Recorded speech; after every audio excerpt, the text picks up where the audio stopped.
तो ये है बाकी DOU का एपिसोड नंबर 5 एक्सप्लेनेशन। अगर इसके पहले वाले एपिसोड आपने नहीं देखे हो तो कमेंट में लिंक है, जाके देख लीजिए। एपिसोड की शुरुआत में हम देखते हैं अस्पताल को और यहाँ पर एक कमरे में हमारे मोटोबे भर्ती होते हैं और बाकी हानमा उससे मिलने आते हैं और यहाँ पर एकदम से मोटोबे बाकी से कहते हैं कि मुझे बहुत अच्छा लगा कि तुम मुझसे मिलने आए। और तभी बाकी कहता है कि आपने हमें बचाने के लिए बहुत मेहनत की, बहुत खतरा उठाया, इसके लिए शुक्रिया। और इतना सुनते ही मोटोबे बताते हैं बाकी को कि अगर मैं तुमसे लड़ूं तुम मुझे 10 में से 10 बार आराम से हरा दोगे और मेरे जैसा ये बूढ़ा आदमी तुम्हारी रक्षा कैसे कर सकता है। बाकी सच्चाई तो ये है कि मुसाशी ने मुझे जीतने दिया है, मैं जीता नहीं हूँ असलियत में। बाकी कहता है कि आप अपने पॉइंट ऑफ व्यू से क्या कह रहे हैं समझ रहा हूँ मैं, लेकिन फिर भी सच्चाई यही है कि आपने मुसाशी को बदल दिया है। तो आखिर मोटोबे ने मुसाशी को कैसे बदल दिया, ये वाली बात आपके मन में जरूर आई होगी, तो आगे चल के सब पता चल जाएगा। उसके बाद बाकी मोटोबे को झुककर थैंक यू कहता है जो भी उन्होंने उनके लिए किया है। तभी मोटोबे कहता है बाकी इतनी सी उम्र में तुमने जो अचीव किया है वो सच में बहुत रेयर है, तो इसीलिए इस दुनिया के लिए तुम बहुत बहुमूल्य हो। और वहीं तुम्हारी फादर की बात करें तो वो तो सच में ताकत के देवता समान है। और वहीं गोकी किकावा की बात करूं और उनकी टेक्निक आई की सांस्कृतिक धरोहर है और डोपो ओरेची तो कराटे के प्राण है। और वहीं हाना यामा की बात करें वो मर्दांगी का जीता जागता स्वरूप है। और कात्सुमी तो कराटे वर्ल्ड का सूरज है। और वहीं पिकल की बात करें तो वो तो नेशनल ट्रेजर है। और गाया की क्या ही बात करें, वो इन्वायरमेंटल स्पेशलिस्ट है, पूरी दुनिया ही उसका हथियार है। और कियोसुमी काटो वो इस चीज का प्रतीक है कि मार्शल आर्ट किसी की जिंदगी कैसे चेंज कर सकती है, एक ड्रग डीलर से। और कोरेया शिनोगी उसकी शारीरिक बनावट और उसके जैसा डॉक्टर पूरी दुनिया में नहीं है। और उसी का छोटा भाई कोसो शिनोगी वो तो एक ऐसे मार्शल आर्ट का इन्वेंटर है जो कि नशा उतार दे इंसान की। दूसरी तरफ काकू कायो वो तो अपने आप में ही मार्शल आर्ट है, लेकिन तुम्हें इतना समझना होगा बाकी ये सब एक दूसरे से जुड़े हुए हैं। लेकिन मुसाशी वो किसी से नहीं जुड़ा है, वो सबसे अलग है। खैर इतना सुनते ही वहाँ पर कुरेहा आ जाता है और यहाँ पे कहते हैं वो मेरा नाम किसने लिया। और वो कहता है मोटोबे क्या आपको पता है मुसाशी टीवी पे आ रहा है। तभी हम लोग देखते हैं वो लोग टीवी चालू करते हैं और यहाँ पे सच में मुसाशी का इंटरव्यू लिया जा रहा होता है। न्यूज एंकर बताता है कि मेरे सामने इस वक्त गेस्ट के रूप में मियामोटो मुसाशी बैठे हैं। खैर ये सच है या नहीं पता नहीं, लेकिन वो तो अपने आप को यही क्लेम करते हैं। खैर तभी वो न्यूज एंकर हद पार करते हुए कहता है तो सर आपको कब से लगता है कि आप ही मियामोटो मुसाशी है, वही सेंगोकू एरा वाले। मुसाशी कहता है कि कब से लगता है इसका क्या मतलब, मैं ही मुसाशी हूँ। और यहाँ पे न्यूज एंकर कितने बड़े खतरे को बुला रहे हैं बाकी बहुत ही अच्छे से समझ रहे हैं, लेकिन कौन बताए उस न्यूज एंकर को। उसके बाद यहाँ पर ऐसे ही ये इंटरव्यू बाहर भी ब्रॉडकास्ट हो रहा है, तो यहाँ पर पूरे सिटी के लोग देख पा रहे होते हैं और सच में सोच रहे होते हैं कि आखिर ये बंदा है कौन। खैर उतने में ही एंकर उससे पूछता है कि आपके पास क्या सबूत है कि आप ही मियामोटो मुसाशी हैं। और दूसरी तरफ बाकी बहुत ही अच्छे से समझ जाता है कि वो रिपोर्टर कितना बड़ा गलती कर रहा है। उसके बाद इंटरव्यू पर एकदम से मुसाशी कहते हैं इसमें सबूत वाली क्या बात है, मैं तुम्हारे सामने बैठा हूँ, मैं ही मुसाशी हूँ। और ये सुनकर रिपोर्टर थोड़ा हक्का बक्का हो जाता है। और इससे पहले कुछ कहे हम देखते हैं कि उसके हाथ को काट देते हैं मुसाशी और यहाँ पर उसे वो फील भी होता है, लेकिन वो सोचने लगता है कि आखिर ये हुआ क्या मेरे साथ। और उतने में ही मुसाशी खड़े होते हैं और कहते हैं अब बहुत हुआ, तुमने मेरा बहुत अपमान कर लिया, अब इसके आगे मैं नहीं सुनूंगा। ऐसा कहकर वो उस रिपोर्टर का गला भी काट देते हैं। भले ही ये सब इमेजिनरी ढंग से हुआ होता है, लेकिन एंकर सभी को बताते हैं कि अभी अभी मुसाशी ने उनका गला काट दिया है और अगर उनके पास असली तलवार होती तो उससे उनका गला काटते तो उसका सिर उसके पैर के पास गिरा होता। और अब बाकी को समझ में आने लगता है कि अब मुसाशी सच में गर्म होने लगे हैं, उन्हें गुस्सा आ रहा है। और यहाँ पर उस एंकर से वो कहते हैं तुम सब मुझसे इतनी पूछताछ कर रहे हो, क्या तुम लोगों ने कभी मेरे बारे में सुना नहीं। और इतना कहकर मुसाशी खड़े हो जाते हैं, लेकिन सभी के सभी लोग चौंक जाते हैं क्योंकि यहाँ पर इंक्लूडिंग बाहर की पब्लिक सबको मुसाशी की कमर में तलवार दिख रही होती है, लेकिन असली तलवार तो वहाँ पे होती ही नहीं। और तभी मुसाशी एकदम से सीरियस मूड में आकर कहते हैं मुझे कोई भी फर्क नहीं पड़ता, तुम लोग मुझे मुसाशी मानो या ना मानो, असली मानो या ना मानो, बस मैं ही जानता हूँ कि मैं असली मुसाशी हूँ। और इतना कहकर वो उस टीवी एंकर को काट देते हैं बीच में से। और उतने में ही हम देखते हैं कि एकदम से वो मुड़ते हैं और टोकुगावा से कहते हैं बहुत हुआ, हमें यहाँ से चलना चाहिए टोकुगावा। और यही सीन बाद में बता रहा होता है वो रिपोर्टर डॉक्टर को। और यहाँ पे वो ये भी बताती है कि जब उन्होंने उसे सीधा सीधा काटा था पूरी तरीके से वो तलवार को फील कर रहे थे, उसके अंदरूनी अंगों को काटते हुए पूरे बॉडी में उन्होंने फील किया था। और यहाँ पर इतना जोरदार ट्रॉमा हुआ था कि वो बेहोश हो गए थे। उसके बाद इसी सीन को पुलिस डिपार्टमेंट द्वारा देखा जाता है बार बार और समझने की कोशिश की जा रही होती है कि आखिर मुसाशी ने से किया तो कैसे किया। और यहाँ पर दो चीफ आपस में बैठ के बात कर रहे होते हैं और तभी इंस्पेक्टर ओसुका उनसे कहता है कि क्या आपको सच में लगता है कि उसने काटा होगा उसे। उसके बाद तभी एक आवाज आती है, वो लोग उस तरफ देखते हैं और यहाँ पर कहा जाता है कि काटा हो या ना काटा हो इससे मतलब नहीं है, बस ये तुम्हें अथॉरिटी है कि तुम उससे पूछताछ कर सकते हो कस्टडी में लेकर, और ये कहना होता है एसीपी साहब का। खैर यहाँ पर पुलिस फाइनली बाहर आ जाती है टोकुगावा के मेंशन के, और टोकुगावा गुस्सा कर रहे होते हैं उन लोगों के ऊपर, क्योंकि वहाँ पर उनके हिसाब से कुछ भी गलत नहीं किया मुसाशी ने, किसी असली तलवार से उन्हें नहीं काटा, तो यहाँ पर क्यों उन्हें पकड़ने आए हैं ये लोग।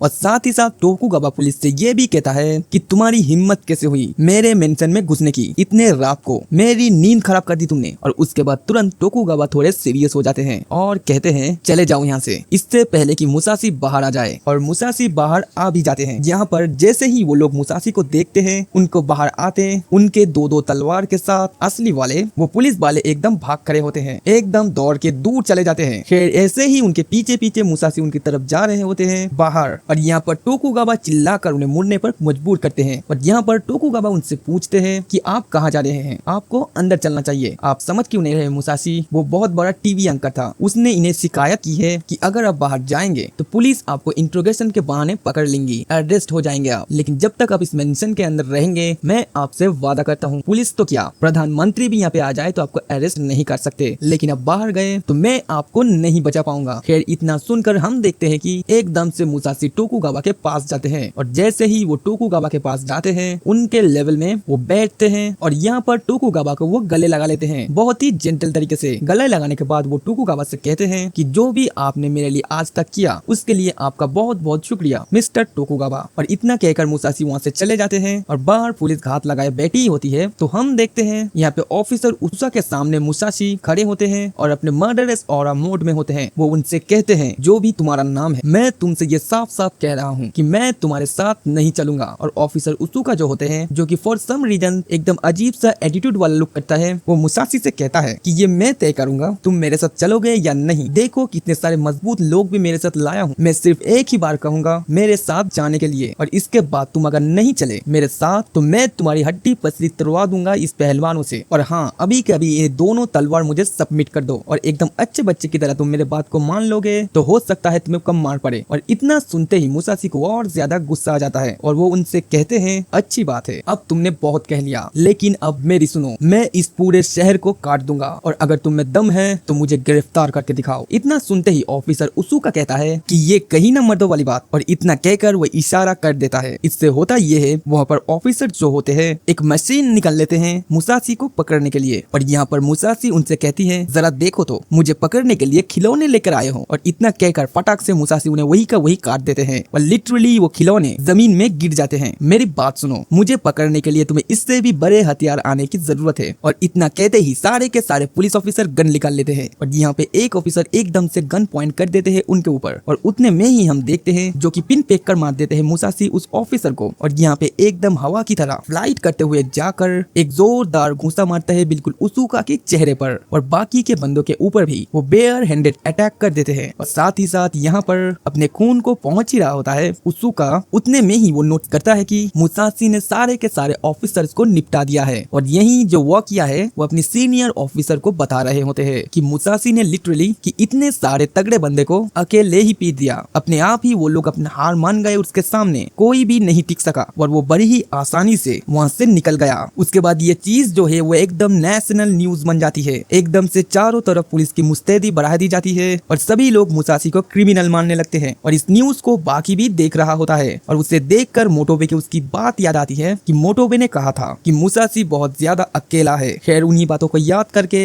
एकदम डीप थिंकिंग करने लगता है हमारा बाकी, और उसे रियलाइज होता है कि मुसाशी कितने ज्यादा अकेले हैं। सबके सब उन्हें मर्डरर समझते हैं, लेकिन असली बात तो ये है वो किसी से कनेक्टेड है ही नहीं। वो शुरू से ही बहुत अलग सोच के हैं, और मारकाट, लोग, समाज, सोसाइटी, जो भी चीजों ने हम इंसानों ने बना रखी है उन सब से वो आगे निकल चुके हैं, वो उन सब से बड़े हैं। जैसे हर एक इंसान अपने युग में जन्म लेता है, उसी युग में वो बड़ा होता है, और उसी युग में वो मर भी जाता है। लेकिन वही मुसाशी की बात करें, वो तो पुराने युग से मॉडर्न युग में आए हैं, वो बहुत ही अकेले पड़ गए हैं, और इन सभी चीजों से वो इतना ज्यादा डिस्कनेक्टेड है, उन्हें किसी का साथ भी नहीं चाहिए। और पीक डिटेलिंग की बात ये है, रियल लाइफ में भी मुसाशी शादी वादी नहीं की थी, ना ही उनके कोई बच्चे थे, यहाँ तक कि कोई अफेयर तक नहीं किया था इस आदमी ने। और रियल लाइफ में भी बहुत ही नॉन चैलेंज आदमी की माने जाते हैं ये आदमी मियामोटो मुसाशी। और ये भी कहा जाता है कि वो सिर्फ और सिर्फ अपने स्वॉर्ड टेक्निक से ही प्यार करते थे। उन्हें परफेक्ट करने पर ही उन्हें पूरा ध्यान था। और ये मुसाशी अच्छे से जानते हैं कि उनके लाइफ चॉइसेस के कारण वो अकेले रह गए हैं और इनसे उन्हें कोई दिक्कत भी नहीं है। वो अपनी लोनली लाइफ से दुखी भी नहीं है और खुश भी नहीं है। तो कुल मिलाकर मुसाशी एक संत जैसे हैं, बहुत ही वायलेंट संत। साथ ही साथ उनके पीक लेवल की थिंकिंग के कारण उन्होंने अच्छे अच्छे बुक्स भी लिखे हैं जो भी आज भी इंस्पिरेशन है उन लोगों के लिए। उसके बाद हम आते हैं मेन स्टोरी में। हम देखते हैं यहाँ पे मुसाशी आग जलाकर एक पुल के नीचे बैठे होते हैं और उतने में ही उन्हें कोई विजिट करता है। और यहाँ पर हमें पता चलता है कि ये और कोई नहीं ऑफिसर उसुका है, जो कि अपनी फूटी आंख लेकर वहाँ पहुंच चुका है। और मुसाशी के पास वो जाकर खड़े हो जाते हैं और मुसाशी उन्हें कहते हैं कि तुम तो वही हो। और बहुत ही गंदे एटीट्यूड के साथ उसुका मुसाशी से कहते हैं कि चुपचाप अपना पिछवाड़ा उठाओ और सरेंडर कर दो, क्योंकि इस टाइम में जो फोर्स मैंने लेकर आया हूँ वो पूरी तैयारी के साथ आई है। तुम किसी का भी कुछ भी बिगाड़ नहीं सकते। खैर मुसाशी उठते हैं और कहते हैं कि तुम मुझसे इतनी बुरी तरीके से क्यों बात कर रहे हो? क्या मैंने तुम्हें मारा तो इसी वजह से तुम मुझ पे गुस्सा हो? इतना सुनते ही उसुका कहते हैं अब तूने मुझे मजबूर कर दिया है ये करने के लिए। और इतना कहकर वो मुसाशी के ऊपर एक गन टांग देते हैं। वैसे ये उसुका पर्सनालिटी के हिसाब से कुछ ज्यादा बात नहीं कर रहा है। और फाइनली मुसाशी कहते हैं कि मैंने तुम्हें पहले ही कहा था कि मैं तुम्हारे साथ नहीं जाऊंगा, लेकिन फिर भी तुम मेरा अपमान कर रहे हो। इसका मतलब ये है कि फाइनली मुझे तुम्हें काटना ही होगा। और वहीं दूसरी तरफ फोर्स का जो लीडर होता है वो फोर्स को बता रहा होता है कि जैसे ही मुसाशी सामने आए और अगर वो थोड़ी सी भी ऐसी वैसी हरकत करता है तो उसके ऊपर एकदम से टूट पड़ना है। ट्रेनिंग के हिसाब से उसे हम पिन डाउन करेंगे और अरेस्ट कर लिया जाएगा उसे। और ऐसी बात के बीच हम देखते हैं उनका ध्यान एकदम से भटक जाता है। वो लोग मुड़ के देखते हैं और उनके पीछे मियामोटो मुसाशी खड़े होते हैं और मुसाशी उनके पास आते हैं और उन्हें कुछ फेंक कर देते हैं। उसे वो कैच करता है और उसे देखने के बाद उन्हें पता चलता है कि ये तो ऑफिसर उसुका की गन है, जो कि बहुत ही बुरी तरीके से बिल्कुल बीच में से कटी हुई है। पर यहाँ पर मुसाशी कहता है उसने मुझे मजबूर कर दिया था उसे काटने के लिए। उसका कटा हुआ शरीर तुम्हें पुल के नीचे मिल जाएगा, वहाँ से उठे उला लेना। इतना सुनते ही फोर्स लीडर एकदम गुस्से में आ जाता है। उसे सच में एकदम मुसाशी से नफरत महसूस हो रही थी। और तभी मुसाशी उन सब से कहती है कि मैंने उससे कहा था कि मैं उसके साथ नहीं जाऊंगा, लेकिन फिर भी उसने मुझे लड़ने की कोशिश की और वो मारा गया। और अगर तुम सब ने मुझे ले जाने की कोशिश की तो मैं तुम सबको इतनी बुरी तरीके से काटूंगा कि तुम्हें कोई भी पहचान नहीं पाएगा। और इसी कोल्ड एस वॉरियन के साथ ये वाला एपिसोड समाप्त हो जाता है। तो दोस्तों मैं आप लोगों को कुछ कहना चाहता हूँ, अगर आप इस वीडियो को लास्ट तक देख लेते हैं तो चैनल को सब्सक्राइब, कमेंट, लाइक सब कुछ कर दीजिए, अपने दोस्तों के साथ शेयर भी कर दीजिए। बस आज के लिए इतना ही। नेक्स्ट एपिसोड के लिए कमेंट में पार्ट 2 लिखे।